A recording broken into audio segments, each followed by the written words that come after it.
Existe algo acontecendo agora, neste exato momento, que não aparece nos jornais, não vira debate nas redes sociais e quase nunca é mencionado nos púlpitos. Não é escandaloso, não é visível aos olhos naturais, mas é profundamente real no mundo espiritual. É uma separação silenciosa, conduzida por Deus, que está atravessando corações, lares, igrejas e até nações inteiras. Antes que a trombeta soe, antes que os céus se abram e Jesus chame sua noiva para casa, há uma obra escondida em andamento. Uma obra que poucos explicam, mas muitos sentem no espírito. Você já percebeu? Algo mudou. Pessoas que antes caminhavam com você na fé, agora parecem distantes, frias, indiferentes. Ao mesmo tempo, outros estão despertando com lágrimas, arrependimento e um desejo intenso por santidade. Isso não é acaso, é cumprimento profético. O Senhor está, de forma discreta, separando luz de trevas, verdade de compromisso vazio, fé genuína de religião superficial. Ele está marcando aqueles que realmente pertencem a Ele. Antes do arrebatamento visível, existe um arrebatamento invisível, o do coração. Jesus está retirando sua noiva do barulho, da distração e da ilusão deste mundo. Muitos não perceberão essa separação até que seja tarde demais, ocupados demais construindo seus próprios reinos, enquanto outros se prostram aos pés do Rei. Este não é um tempo para viver uma fé relaxada. Não é hora de se misturar. O Espírito Santo está chamando um povo que permanecerá de pé quando o mundo se dobrar, que continuará queimando de amor quando muitos esfriarem. Essa separação não é castigo, é misericórdia. Jesus vem buscar uma noiva purificada e essa limpeza já começou. Quando Deus começa a despertar alguém de verdade, isso quase nunca é confortável. Não vem com fogos, aplausos ou trilha sonora épica. Vem com inquietação, um incômodo santo, uma sensação estranha de que algo está fora do lugar, mesmo quando tudo parece normal. Você começa a perceber que certas conversas já não alimentam mais, certos ambientes pesam, certos conteúdos que antes eram comuns agora entristecem o espírito. Não é porque você se tornou melhor que os outros, é porque seus olhos começaram a enxergar diferente. O despertar espiritual não infla o ego, ele quebra o coração. Muitos estão vivendo esse processo agora e achando que é crise, confusão ou até ataque emocional. Mas, na verdade, é o Espírito Santo soprando vida onde antes havia acomodação. Deus está acordando pessoas no meio da noite espiritual deste mundo. E quem desperta cedo demais sempre parece estranho para quem ainda está dormindo. Por isso, o despertado incomoda. Sua fome por verdade expõe a superficialidade. Sua busca por santidade revela compromissos frouxos. Sua sensibilidade espiritual denuncia um cristianismo de aparência, não por palavras, mas pela própria existência. Jesus nunca foi confortável para o sistema religioso, e quem anda com ele também não será. Esse despertar não é para gerar orgulho espiritual, mas dependência. Quanto mais você acorda, mais percebe o quanto precisa de Deus todos os dias, em cada detalhe. Se você tem sentido esse incômodo santo, saiba, não é o fim de algo ruim, é o início de algo eterno. Deus não desperta pessoas à toa. Ele desperta porque confia responsabilidades a quem está acordado.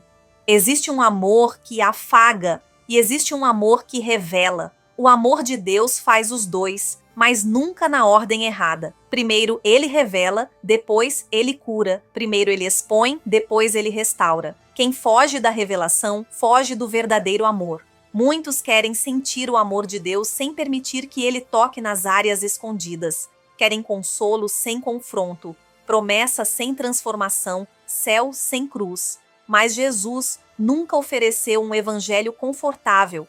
Ele ofereceu um evangelho verdadeiro. Quando o Espírito Santo começa a agir, pecados antigos vêm à tona, atitudes esquecidas reaparecem, motivações são escancaradas, não para acusar, mas para libertar. Aquilo que não é trazido à luz continua tendo poder sobre nós. Deus não expõe para envergonhar, ele expõe para curar. É nesse ponto que muitos desistem, porque dói admitir que algo precisa mudar. Dói reconhecer que algumas escolhas não agradam agradam a Deus. Dói aceitar que certas portas precisam ser fechadas, mesmo que tenham sido abertas por nós mesmos. Mas é exatamente aí que a graça opera com força total. O amor de Deus não nos deixa como está. Ele nos encontra quebrados, mas não nos abandona assim. Ele ama demais para nos deixar presos ao que está nos matando espiritualmente. A revelação é dolorosa, mas a libertação é gloriosa. Se você sente que Deus tem tocado em áreas sensíveis da sua vida, não endureça o coração. Isso não é rejeição, é cuidado. O pai só corrige quem ele chama de filho. Existe um cansaço que não vem do corpo, vem da alma. É o peso de tentar ser forte o tempo todo, correto o tempo todo, suficiente o tempo todo. É o esgotamento de quem tenta agradar a Deus com esforço humano, como se santidade fosse resultado de desempenho e não de rendição. Deus nunca pediu performance, ele pediu entrega. A graça não é um prêmio para quem acerta tudo, é um refúgio para quem reconhece que não consegue sozinho. O problema é que muitos confundem graça com permissão. E outros confundem obediência com perfeccionismo. Nenhum dos dois reflete o coração do Pai. A graça não ignora o pecado, ela vence o pecado, não passando a mão na cabeça, mas oferecendo um novo coração. Quando entendemos isso, algo muda por dentro. A oração deixa de ser um discurso ensaiado e passa a ser um clamor sincero. A fé deixa de ser obrigação e se torna relacionamento. Deus não se impressiona com palavras bonitas, mas se move diante de corações quebrantados. Ele não espera que você chegue limpo, ele é quem limpa. Não espera que você chegue forte, ele é quem fortalece. O que ele espera é verdade. É nesse lugar de honestidade que a graça se manifesta com poder. Onde o orgulho cai, a presença de Deus se levanta. Onde o controle é entregue, a paz começa a reinar. A graça não pesa, ela sustenta. Não oprime, ela liberta. Se hoje você se sente cansado espiritualmente, saiba, esse cansaço pode ser o convite de Deus para parar de lutar sozinho e começar a descansar nele. Arrependimento não é culpa crônica, nem autopunição espiritual. Arrependimento verdadeiro é mudança de direção. É quando a alma percebe que estava caminhando para longe da fonte da vida e decide voltar. Não por medo do castigo, mas por amor à verdade. Muita gente confunde arrependimento com vergonha. Vergonha paralisa, arrependimento liberta. Vergonha faz a pessoa se esconder de Deus. Arrependimento faz a pessoa correr para Ele. Foi assim desde o início. No jardim, o ser humano se escondeu. Mas Deus foi atrás, chamando pelo nome. Ele continua fazendo isso. Arrepender-se não significa nunca mais errar. Significa não fazer mais acordo com o erro. É parar de chamar pecado de fraqueza, de justificar o que Deus já revelou, de negociar aquilo que corrói a alma. O arrependimento abre espaço para a transformação que só o Espírito Santo pode realizar. Quando há arrependimento, Deus não joga o passado no seu rosto, Ele o remove. A Bíblia diz que Ele lança nossos pecados no fundo do mar e escolhe não se lembrar mais deles. Não porque esqueceu, mas porque decidiu perdoar. Isso é misericórdia em ação. O coração arrependido não é perfeito, mas é sensível. Ele aprende rápido, volta rápido, se ajusta rápido. E Deus honra esse coração. Onde há arrependimento sincero, há restauração profunda. Onde há confissão verdadeira, há liberdade real. O arrependimento não é o fim de algo, é o início de uma nova história com Deus. A graça de Deus não funciona como um contrato humano. Ela não exige garantias, não pede histórico limpo, não cobra performance espiritual. A graça entra exatamente onde o esforço humano falha. Ela alcança quando a força acaba. Ela sustenta quando a fé parece pequena demais. Muita gente vive cansada na fé porque tenta pagar uma dívida que já foi quitada. Vive tentando merecer o que já foi dado. Mas graça não se merece. Graça se recebe.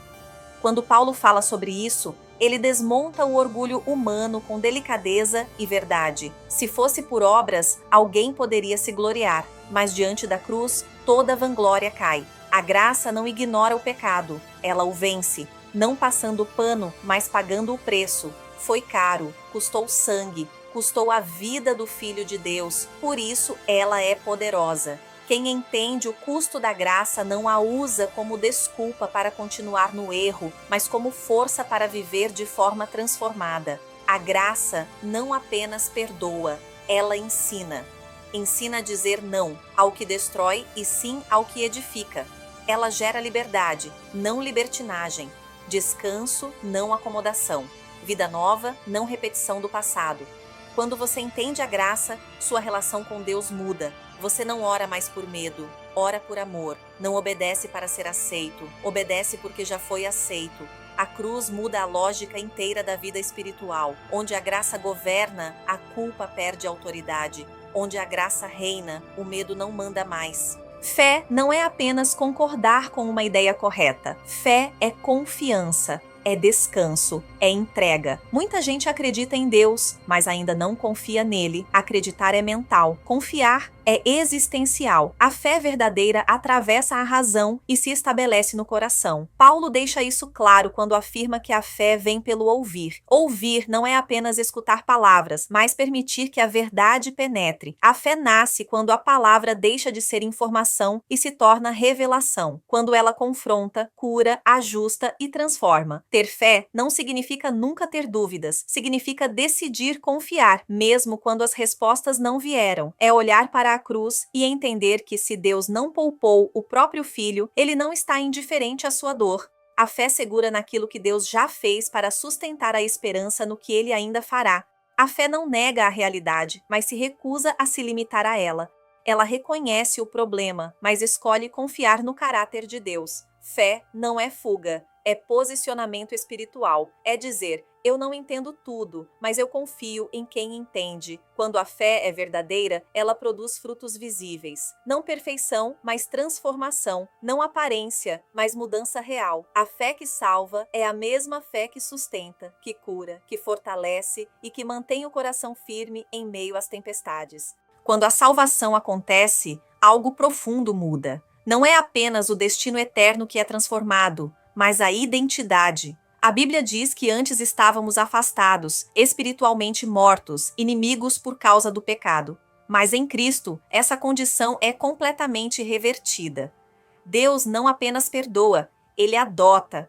Ser adotado por Deus significa receber um novo nome, uma nova posição e um novo relacionamento. Já não nos aproximamos dele com medo, mas com confiança. O relacionamento deixa de ser baseado em culpa e passa a ser sustentado pelo amor. Deus não nos vê mais como condenados, mas como filhos amados. Essa nova identidade muda a forma como enxergamos a nós mesmos. Muitos continuam vivendo como escravos mesmo depois de libertos. Continuam presos à culpa, ao passado, à vergonha. Mas quem está em Cristo é nova criatura. O passado não define mais o presente, e o presente não limita o futuro. Paulo afirma que agora não há condenação para os que estão em Cristo Jesus. Isso não significa ausência de disciplina, mas ausência de sentença. O juiz se torna pai. O tribunal se transforma em mesa. Onde havia acusação, agora há acolhimento. Essa filiação também traz segurança. Filhos não vivem com medo de serem expulsos da casa a cada erro. Eles aprendem, crescem, são corrigidos, mas permanecem amados. Deus não nos ama porque acertamos. Ele nos transforma porque nos ama. Viver como filho muda tudo. A forma de orar, de enfrentar problemas, de lidar com o futuro e até com a morte. Quem é filho não caminha sozinho, caminha acompanhado pelo Pai. Quando alguém entende de verdade o que Cristo fez, o silêncio deixa de ser uma opção confortável. A salvação não é apenas uma experiência pessoal e privada, ela se torna uma missão. Foi exatamente isso que aconteceu com Paulo. O mesmo homem que perseguia cristãos passou a gastar a própria vida anunciando aquilo que um dia tentou destruir. Paulo compreendeu algo essencial. Ninguém pode crer naquilo que nunca ouviu. A fé nasce da mensagem, e a mensagem precisa ser proclamada. Por isso ele viajava, enfrentava perseguições, prisões, rejeições e perigos constantes. Ele não anunciava uma ideia, ele anunciava uma pessoa viva. O evangelho se espalha por meio de pessoas comuns que foram transformadas. Não é preciso um púlpito, um microfone ou um título religioso. Um coração alcançado já se torna um testemunho. Onde há alguém que foi tocado pela graça, ali existe uma luz acesa em meio à escuridão. Essa missão continua hoje. Cada geração recebe a responsabilidade de transmitir a verdade à próxima. Não por obrigação, mas por amor. Quem foi alcançado entende que outras pessoas também precisam ouvir. Não se trata de vencer debates, mas de apresentar o caminho. Jesus disse que seus seguidores seriam suas testemunhas. Testemunha não é quem sabe tudo, mas quem viu, viveu e experimentou. Mesmo em meio às lutas, dúvidas e processos, a graça continua sendo anunciada através de vidas reais. O mundo ainda está cheio de pessoas tentando preencher vazios com coisas que não salvam, e o Evangelho continua sendo a resposta que atravessa o tempo, as culturas e as dores humanas. O caminho da salvação termina exatamente onde o coração humano sempre desejou chegar: vida com Deus. Não uma vida temporária, limitada ou frágil, mas vida eterna. Jesus chamou isso de tesouro, algo tão valioso que vale qualquer renúncia, qualquer entrega. Desde o início, o caminho esteve traçado. A porta sempre esteve aberta. Deus nunca escondeu a salvação atrás de enigmas impossíveis. Ele a revelou de forma clara, acessível e viva, através de Jesus Cristo. A graça não exige perfeição, exige decisão. Essa decisão é pessoal. Ninguém pode tomá-la por você. Não depende de herança religiosa, de boas intenções ou de esforço humano. Depende de fé. Crer com o coração e confessar com a boca que Jesus é Senhor é mais do que repetir palavras, é entregar o governo da própria vida. Quando isso acontece, algo profundo muda. A eternidade deixa de ser um medo distante e se torna uma esperança viva. A culpa perde a força, a morte perde o domínio, a identidade é restaurada. Quem antes estava separado agora é chamado de filho. Essa salvação não termina aqui, ela ecoa para além do tempo. Ela transforma a maneira de viver hoje e garante um amanhã com Deus. O Evangelho não promete a ausência de lutas, mas garante presença divina em todas elas. O convite permanece aberto, o amor continua disponível, a graça ainda chama.